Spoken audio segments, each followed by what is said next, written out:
A very good afternoon and welcome to another podcast of Future University. फिर से एक वाव Wednesday और एक हमारे पास में एक बहुत बड़ी शख्सियत आप हैं डॉक्टर सतीश चंद्र शर्मा सर। आप प्रो वाइस चांसलर और विजिटिंग वाइस चांसलर के रूप में देश की और उत्तर प्रदेश की एक बहुत बड़ी यूनिवर्सिटी को लीड कर रहे हैं। बाबू बनारसी दास यूनिवर्सिटी के आप प्रो वाइस चांसलर हैं सर। आपका बहुत बहुत स्वागत हमारे विश्वविद्यालय प्रांगण में। और चूंकि आज हमारे एफडीपी के दौरान आप आए थे, हमने सोचा कि एफडीपी में आपके 2 घंटे 3 घंटे की जो टॉक है उसे हमारा फैकल्टी सुनेगा, समाज के लिए, बच्चों के लिए और उन सब पेरेंट्स के लिए जो फ्यूचर यूनिवर्सिटी में एडमिशन के लिए सोच रहे हैं या एडमिशन नहीं लेने के अलावा भी बाकी बहुत सारे मन में संशय होते हैं कि कौन सी संस्था अच्छी है, कैसे जॉब लगेगी, क्या होगा। ऐसे जो संशय होते हैं उनके उत्तर ढूंढने का प्रयास कर रहे थे और बड़ा सौभाग्य हमारा कि आज आपका आगमन हुआ हमारे प्रांगण में और हम आज आपसे कुछ प्रश्न के उत्तर जानना चाहेंगे और उन उत्तरों के दौरान हम कोशिश करेंगे कि कोई एक ऐसी बात आपके वाणी से निकले जो इन व्यूअर्स को, जो उन बच्चों को कुछ ना कुछ एक नई प्रेरणा दे। Welcome to you sir. Thank you very much Pankaj ji. मुझे आपकी फ्यूचर यूनिवर्सिटी में आके बहुत अच्छा लगा। आपका जो प्रोफाइल है और मुझे जुड़ने का मौका जो आज आपने एफडीपी के माध्यम से दिया है और पॉडकास्ट के माध्यम से जो मुझे आपने ये मौका दिया है, I will remember this for the whole life. और whatever I can suggest, whatever I can advise for the new generation, I will try my best. Great sir, thank you so much sir. और अब एक आपके सामने चित्र रखना चाहूँगा। वो चित्र है विकसित भारत की। आदरणीय प्रधानमंत्री ने एक स्वप्न देखा कि हम जब अपने आज़ादी के 100 वर्ष पूर्ण करेंगे तो हमारा देश विकासशील ना होकर के विकसित होगा। विकसित भारत का सपना देखा। कब तक हम डेवलपिंग कंट्री हों, क्यों ना हम डेवलप्ड कंट्री बने। इस बीच में एक खबर आई कि भारत विश्व की 4थी बड़ी इकोनॉमी बन गया और नीति आयोग के सुब्रमण्यम स्वामी जी का कहना है, सीईओ साहब का कहना है कि आने वाले 2.5 से 3 सालों के अंदर हम 3री बड़ी इकोनॉमी बन जाएंगे। ये बड़े बड़े टर्म्स हैं सर, इसका क्या अर्थ है? एक जो बच्चा अभी 12वीं पास करके आया हुआ है और वो कैसे एम्प्लॉयबिलिटी की तरफ और इस विकसित भारत के अभियान की तरफ कैसे कंट्रीब्यूट कर पाएगा, इस पे आपका विचार जानना चाहता हूं। देखिए, मैं आपको एक चीज़ बहुत स्पष्ट करना चाहूँगा कि जो हमारा अभी तक एजुकेशन पॉलिसी था उसमें मैं ये नहीं कहूँगा कि खामियां थी, लेकिन बहुत मेजर चेंजेस लाने की इसलिए ज़रूरत पड़ी कि जो जो फैक्टर्स आपने अभी बताए हैं कि हम लोग विकासशील से विकसित भारत की तरफ बढ़ रहे हैं, हम लोग थर्ड इकोनॉमी की तरफ बढ़ रहे हैं और वर्ल्ड में आज जो इंडिया का एक स्थान है वो अपने आप में एक अलग ही है। वो इसलिए है कि हमारे खाली शिक्षा के क्षेत्र में नहीं, हर क्षेत्र में उपलब्धियां जो भारतवर्ष की हैं वो अच्छी पॉलिसीज की वजह से हैं। इसी को लेते हुए मिनिस्ट्री ऑफ एजुकेशन ने यूजीसी के माध्यम से जो एनईपी 2020 को रीफ्रेम किया, रीडिजाइन किया और जो 86 से लेके आज तक की पेंडेंसी थी उसको जो 20 में लागू किया, उसका सिर्फ एक ही मकसद था। वो मकसद ये है कि होलिस्टिक जो डेवलपमेंट है उसमें कोई डिवाइड नहीं है सोसाइटी में, ना तो रूरल अर्बन का डिवाइड है, ना डिजिटल डिवाइड है और ना किसी और तरीके का डिवाइड है कि जिसमें बच्चे को ये लगे कि मुझे ये नहीं मिला, उसको ये मिला। तो इस चीज का सपना जो साकार होगा, मेरी ये मान्यता बिल्कुल मजबूत है कि जो भी भारतवर्ष की तरफ आज देख रहे हैं, चाहे चाइना है, चाहे अमेरिका है, चाहे यूरोप है, वहां की जो पॉपुलेशन है वो एजिंग की तरफ है और हम अपने बिल्कुल यूथ के उस मुकाम पे हैं। जापान है, वहां 70 से ऊपर का एज उसमें चल रहा है। तो इन लोगों को क्या चाहिए? इन लोगों को मैन पावर चाहिए और मैन पावर भी स्किल्ड और ट्रेन्ड मैन पावर चाहिए। ये कैसे मिलेगा?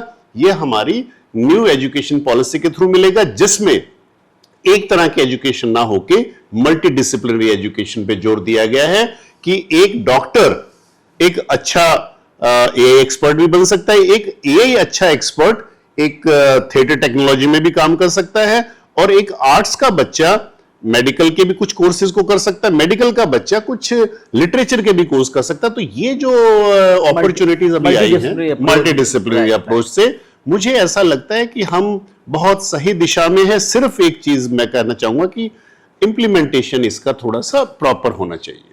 आदरणीय प्रधानमंत्री के शब्दों में कहते हैं यही समय है, सही समय है, सही समय है। Right, this is the time and this is the right time. Absolutely, absolutely. और बहुत अच्छी बात आपने बताई, कल प्रज्ञा बैठे हैं हमारे साथ स्टूडियो में, वो भी कल इस बात को ऑब्जर्व कर रहे थे और अंडरलाइन कर रहे थे कि सर कैसे 27 साल हमारी एवरेज वर्कफोर्स की आयु है। एग्जैक्टली 22 साल का 21 साल का जो बच्चा जो घर से काम करने की क्षमता रखता है, से लेकर के 59 साल 59 ईयर्स का जो बुजुर्ग है, उसे भी हम कहते हैं इंडिया की वर्कफोर्स। जी जी। तो जो आपने बहुत अच्छी बात बताई कि जापान, यूरोप, अमेरिका, चाइना, जहां एवरेज वर्कफोर्स की जो एज है 39 ईयर्स 40 ईयर्स के आसपास है, यस भारत वहां पर 27 साल का हमारा जो है एवरेज वर्कफोर्स है और बहुत अच्छे से हम कर पा रहे हैं। लेकिन एक फैक्ट तो आपने ये बताया, दूसरा फैक्ट ये भी तो है सर कि इंजीनियरिंग करने के बाद बच्चा जो है 15 लाख रुपए की इंजीनियरिंग कर रहा है अच्छी संस्थाओं से और 15,000 रुपए की नौकरी के लिए तरस रहा है। एक और पिछले पॉडकास्ट में भी मैंने कहा था, दोबारा रिपीट करूंगा कि अपना फ्लैट बेच करके आपने एमबीए किया और अब दूसरों के लिए फ्लैट बेच रहे हैं, तो ये भी एक सिनारियो है। तो क्या ऐसा फैक्टर है, क्या ऐसा पैरामीटर है जिसके कारण एम्प्लॉयबिलिटी बहुत नुकसानदायक है, एम्प्लॉयबल नहीं हो पा रहे हैं हमारे भारत के बच्चे, इस पर कुछ बताएं। देखिए पंकज जी, मैं बड़ा सौभाग्य से और बड़े फक्र से कहना चाहूंगा कि मेरी अभी लास्ट वीक अवध यूनिवर्सिटी में अयोध्या में एक यूजीसी ने मीटिंग बुलाया और it was a kind of A workshop. उसमें UGC x secretary Jagdish ji थे, वाइस चेयरमैन यूजीसी दीपक श्रीवास्तव जी थे, सेक्रेटरी जोशी साहब थे और बहुत सारे वाइस चांसलर, डीन और शिक्षाविद वहां पर आए थे। उसका मकसद था एडीपी लागू करना। एडीपी क्या है, मैं उस पर थोड़ा सा प्रकाश डालना चाहूंगा। एडीपी है apprenticeship embedded degree programme. UGC ने मार्च के नोटिफिकेशन में ये साफ साफ बोला है कि अब बच्चा वो करेगा जो उसको आगे इंडस्ट्री में देना है। और एडीपी का जो फॉर्मेट है वो बनाया गया है इंडस्ट्री को लेके। मैं आपके सामने जो एक बहुत अच्छा पोस्टर लगा हुआ, उसमें भी लिखा हुआ इंडस्ट्री 5.0। 5.0 की इंडस्ट्री का यही मकसद है कि हम इंडस्ट्री की जो रिक्वायरमेंट है या इंडस्ट्री को शिक्षा के क्षेत्र में ले आए, मतलब हम अपने कैंपस में ले आए। और इंडस्ट्री को कैंपस में लाने का जो एडीपी जरिया है वो इतना अच्छा जरिया है कि इसमें 2 साल बच्चा आपके कैंपस में पढ़ेगा, पहला साल और दूसरा साल, और तीसरा और चौथा अगर 4 साल का ऑनर्स प्रोग्राम है वो 3rd ईयर में प्रोजेक्ट करेगा 6 महीने में। उसके सारे क्रेडिट इधर आएंगे जो उसने स्किल बेस सीखा है, पूरा इंटर्नशिप करेगा, उसके सारे 20 के 20 क्रेडिट इधर आएंगे यूनिवर्सिटी में। और लास्ट का जो साल होगा purely it would be apprenticeship based, जहां पर उसको अप्रेंटिसशिप में पेमेंट भी मिलेगा, स्टाइपेंड भी मिलेगा। और सीखने के बाद मुझे नहीं लगता कि वो इंडस्ट्री उसी को छोड़ेगी जिसने उसको हैंड्स ऑन दोनों चीजें सीखी है, एप्टीट्यूड भी देख लिया और एटीट्यूड भी देख लिया। ADP Pankaj sir, it is going to be a game changer for the employability of our youth. और जिस फील्ड में बच्चा जाना चाहता है उसी में सारे कोर्सेज अवेलेबल हैं। आप जाइए, यूनिवर्सिटी में ज्वाइन करेंगे, 2 साल आपको सारा थ्योरी और प्रैक्टिकल यूनिवर्सिटी में पढ़ाया जाएगा और 2 साल इंडस्ट्री में।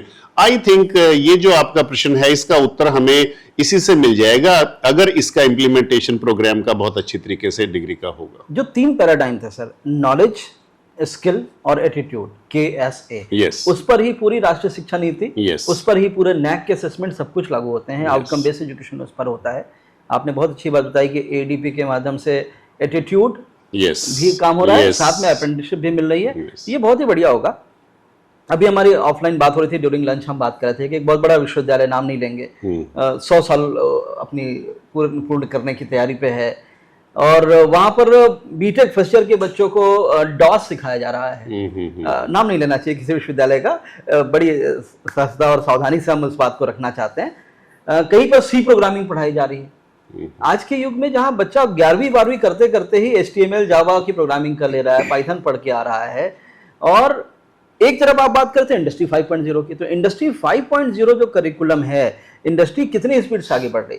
People needs smart watches, smartphone, smart TV, smart AC, smart air conditioner and then smart washing machine, everything should be smart. But मेरा सिलेबस वही पुराना रहेगा, मुझे लगता है हमारे इस पॉडकास्ट को बहुत सारे हमारे एकेडमिशियंस भी देखेंगे, बहुत सारे यूनिवर्सिटी के प्रोफेसर्स भी देखेंगे और यूनिवर्सिटी के एडमिनिस्ट्रेटर्स भी देखेंगे। जी, जी। तो आप क्या कहना चाहेंगे कि यूनिवर्सिटी को आज के समय में जो इंडस्ट्री की रिक्वायरमेंट है उसके हिसाब से चेंज लाना चाहिए, सिलेबस में कुछ बदलाव करना चाहिए कि नहीं करना चाहिए? देखिए जब मैंने बाबू बनारसीदास यूनिवर्सिटी को एज ए पीवीसी ज्वाइन किया तो एकेडमिक का दायित्व मुझे मिला और मैं भाग्यशाली समझता हूं कि 13 के 13 स्कूल में हमने एक मैराथन एक्सरसाइज की कि जो 25-26 का हमारा एकेडमिक करिकुलम आएगा उसमें हम तकरीबन सिलेबस को चेंज करेंगे। आपको ये जानकर खुशी होगी कि हमने कुछ मॉड्यूलर चीजें लेके ये भी यहां तक भी डिसाइड किया है 26-27 के करिकुलम के लिए कि इंजीनियरिंग में अभी फिजिक्स और केमिस्ट्री पढ़ाने का कोई बेसिक पढ़ाने का कोई मुझे ऐसा औचित्य नहीं नजर नहीं आता। उसके अवज में आप इनको एआई के बेसिक्स पढ़ाइए, जो नई नई टेक्नोलॉजी आई है उसके बेसिक्स पढ़ाइए, rather than focusing upon the very basics of physics and chemistry. और जो एक इंग्लिश का मॉड्यूल है उसको प्योरली आप कम्युनिकेशन लैंग्वेज के रूप में लीजिए और इसके साथ एनईपी आपको ये एम्पावर कर रहा है कि उनको आप थोड़ा सा कोई फॉरेन लैंग्वेज का भी ज्ञान दीजिए ताकि बच्चे की अपॉर्चुनिटीज और जो एक आसमान है उसके लिए खुल जाएगा। वो किसी भी कंट्री में जाएगा, अगर उसको वहां की भाषा आती है तो ही और she will be preferred immediately over there. वाह, मतलब कहना चाहिए मेरे इस प्रश्न से मैंने वो सारी बातें निकलवा ली जो मैं फ्यूचर यूनिवर्सिटी में कर रहा हूँ आपके आशीर्वाद से। Yes, we have implemented AI for everyone, Wonderful. For all the first year student of irrespective of any branch of admission you have taken. Yes. Then in third semester we are doing AI for domain. Wonderful. For example, BBA करने वाला बच्चा MBA वाला करने के बच्चे के लिए AI for managers, pharmacy के बच्चों के लिए AI for pharmacists, Yes. Engineering के बच्चों के लिए AI for engineers। ऐसे हमने हमारे 11 स्कूलों के लिए हमने अलग अलग Wonderful, wonderful, good initiative. दूसरा हमने किया सर जो जर्मन लैंग्वेज और फ्रेंच लैंग्वेज की कंपलसरी क्लासेस हमने करवा दी। Yes. और एम्प्लॉयबिलिटी के लिए उनको ट्रेनिंग करने के लिए टाइम कोचिंग के साथ भी हमने टाई अप किया। जी, जी। इस तरीके से कुछ इनिशिएटिव्स तो हमने लिए। फ्यूचर यूनिवर्सिटी इस दिशा में तो काम कर रही है, बट अगेन फिर भी समझ में आता है कि जो एक पेरेंट है सर, थोड़ा सा विषय से हट करके पेरेंट की तरफ चलते हैं। हमने बच्चों के लिए बात करी, हमने एडमिनिस्ट्रेटर्स और प्रोफेसर्स के लिए बात करी। अब हम बात करते हैं उन पेरेंट्स के लिए जो कई बार डिसीजन लेते हैं कि बरेली में कुछ नहीं है या उत्तर प्रदेश में कुछ नहीं है, दिल्ली भेज देते हैं अपने बच्चों को, बैंगलोर भेज दें। तो क्या ऐसा आवश्यकता है, क्या ऐसी ज़रूरत पड़ रही है, क्या हमारे उत्तर प्रदेश के विश्वविद्यालय अच्छा नहीं कर रहे हैं? फ्यूचर यूनिवर्सिटी के बारे में हम कई बार बातें करते रहते हैं। आप जानते हैं future university industry 5.0 ready curriculum के साथ में, बहुत सारे नए इनोवेशंस के साथ में, और इंडिया की पहली AI enabled new age university हमने अपने आप को ब्रांड किया। हम वो तो कर रहे हैं, लेकिन एक पेरेंट के अंदर एक घबराहट भी तो होती है। मैंने अपने बिटिया का एडमिशन एक बड़े विश्वविद्यालय में कराया। हर दिन सुबह मेरी होती है पहले टेलीफोन कॉल से, रात जब सोता हूँ उसको कॉल करके सोता हूँ कि खाना खाया बेटा कि नहीं खाया। और वो एक विश्वविद्यालय जहाँ पे एडमिशन कराया वो गर्ल्स स्पेसिफिक है, Yes. Only for girls university है। लेकिन अगर नॉर्मल यूनिवर्सिटीज़ हैं, लड़कियों के साथ क्या क्या बुरा हो सकता है ये स्पेसिफाई करने की ज़रूरत नहीं है, लेकिन लाडलों के साथ भी तो क्या क्या बुरा हो रहा है सर। ड्रग्स के धंधे और पता नहीं किस प्रकार के एक्सीडेंट की संभावनाएं, बाहर रहने से तमाम विकृतियाँ, ये भी तो समाज में है। उस समय विश्वविद्यालय उत्तर प्रदेश में भी बहुत अच्छा कर रही हैं। कुछ आप अपने विश्वविद्यालय के इनिशिएटिव्स के बारे में बताएं सर। देखिए बिल्कुल आपने ऐसा एक मुद्दा उठाया है। ये जो मुद्दा है ये सेफ्टी से रिलेटेड है। सेफ्टी एंड सिक्योरिटी, इसमें फिजिकल सिक्योरिटी भी मैं कहना चाहूंगा और सोशल सिक्योरिटी भी। ये जो दोनों सिक्योरिटीज हैं, जब बच्चा माँ बाप से जब दूर जाता है तो वो उनका बच्चा ना होके हमारा बच्चा बन जाता है। तो हमें ये जो पेरेंटल रेस्पॉन्सिबिलिटी है ये ओन करनी पड़ेगी। और हमारे यहाँ जितने भी अथॉरिटीज हैं, जितना भी स्टाफ है, ये एंगेजमेंट की बात है। बच्चों को आप विद इन कैंपस, अगर आपका रेजिडेंशियल कैंपस है या आपका डे कैंपस है, डे बोर्डिंग कैंपस है, तो इसमें कुछ ऐसी एंगेजमेंट एक्टिविटी करवाइए कि बच्चा को अगर जितना खाली छोड़ेंगे तो उसका दिमाग वो शैतान वाला होता है। कि जितना उसको एंगेज करेंगे, और एंगेज भी किस में, आप क्रिएटिव एक्टिविटीज में एंगेज करिए। अगर बच्चा कुछ कंप्यूटर पे गेम भी सीखना चाहते हैं, लेकिन गेम की जो एक नेचर है वो क्रिएटिव गेम है, आप उसको करवाइए, सो दैट जो हमारे ब्रेन के लेफ्ट और राइट पार्ट हैं उनको भी थोड़ा सा मौका मिले इनोवेशन और क्रिएटिविटी तरफ बढ़ने का। तो जो सेफ्टी पार्ट है इसका अवेयरनेस करिए प्रॉपरली, और जो आपका एक बच्चों के प्रति जो लगाव है उसको रखिए, पैशन रखिए, और बच्चे को टाइम टू टाइम मॉनिटरिंग की जरूरत होती है, बिकॉज ये ऐसी एक एज होती है जिसमें इस अवस्था में बच्चा अगर सीधा चलेगा तो सीधा चलेगा, अगर कहीं दाएं बाएं जाएगा तो वो कहीं भी जा सकता है, तो मॉनिटरिंग की जरूरत है। Very right sir. तो हमारे विश्वविद्यालय में भी हम लोगों ने सब चीज़ों का ध्यान रखा सर। We have the residential campus also, we are also providing the facilities, bus facilities also. तो लगभग बरेली मंडल के 9 जिलों से और बहुत सारे गाँव से हमारी 20 से ज़्यादा बसेस हमारी चल रही हैं, और अलग अलग स्थानों से हम पिकअप कर रहे हैं। जो बच्चा कैंपस में है उसके लिए भी व्यवस्थाएं हम बना रहे हैं, ताकि वो एक होमली फीलिंग जो आना चाहिए, घर से दूर घर जैसा एक एहसास होना चाहिए, वो भी करते हैं। इंगेजमेंट के लिए भी काम कर रहे हैं, और फ्यूचर यूनिवर्सिटी बहुत एग्रेसिवली नए इनोवेशंस, नए पाठ्यक्रमों को लाने की कोशिश कर रहा है। जैसा भी हमारी लंच के दौरान बात हो रही थी कि ACCA का एक पाठ्यक्रम लेकर के आए, IBM से टाई अप किया, Xivia से टाई अप किया, L&T के पाठ्यक्रम लेकर के आए, और उसका पर्पस था कि नए करिकुलम और जो नई चीज़ें जो समाज में चल रही हैं उनको लेकर के आए। इसके अलावा दूसरा एक चैलेंज जो बरेली वगैरह जैसे स्थान में छोटे जगहों पे होता है सर, कि अच्छे ट्रेनर नहीं मिलते हैं, अच्छे सब्जेक्ट मैटर एक्सपर्ट नहीं मिलता है। उसका भी हमने सॉल्यूशन निकाला सर। हमने इंडस्ट्री के साथ जो टाई अप किया, हम बच्चों को ट्रेनिंग कराने के लिए जो टीचर्स ला रहे हैं वो डायरेक्टली इंडस्ट्री से लेकर के आ रहे हैं। That means a person having well experienced in the industry. और अब UGC कह रही है कि प्रोफेसर ऑफ प्रैक्टिस बना लो, तो प्रोफेसर ऑफ प्रैक्टिस भी हम अपने यहाँ ओपन करके रखे हैं।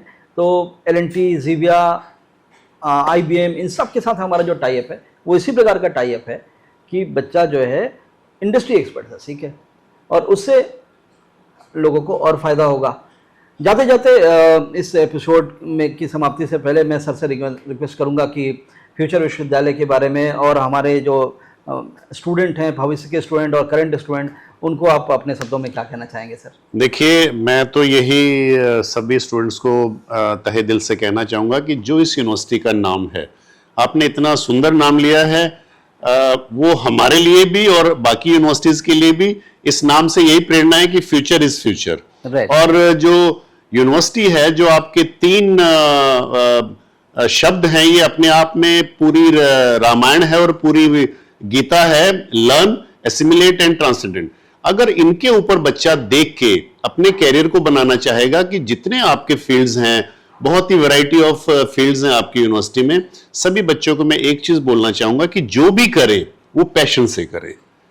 इसमें वो डिग्री का जो एक फॉर्मेट है वो मिलेगा आपको, सबको मिलेगा, लेकिन अगर आप इसको अपने पैशन से और बड़े लगाव से और अपनी ये मान के कि हाँ ये कोर्स मेरा है और मुझे इसमें मैक्सिमम सीखना है, तो ये जो आज का फॉर्मेट अभी नया इवॉल्व हुआ है, जो कि आपने बताया कितने सारे कोलैबोरेटर्स हैं, हमारे यहाँ भी जो कोलैबोरेटर्स हैं वो बहुत सारे आए हैं। अभी IIT मंडी के साथ हमने अभी टाई अप किया है, विरोहन का हमने अलाइड हेल्थ शुरू किया है, आपका एप्पल को हम लेके आ रहे हैं। तो ये जो इंडस्ट्री कनेक्ट है, this is going to be a wonderful initiative on the part of the universities। और मैं चाहूंगा कि जिन जिन यूनिवर्सिटीज और इंडस्ट्री के साथ आपने MOUs करके आगे बढ़ाया है, इन बच्चों के लिए जो India's AI enabled new age innovation university future का है, it is going to be really a very very bright future, and I can call it in one line that future universities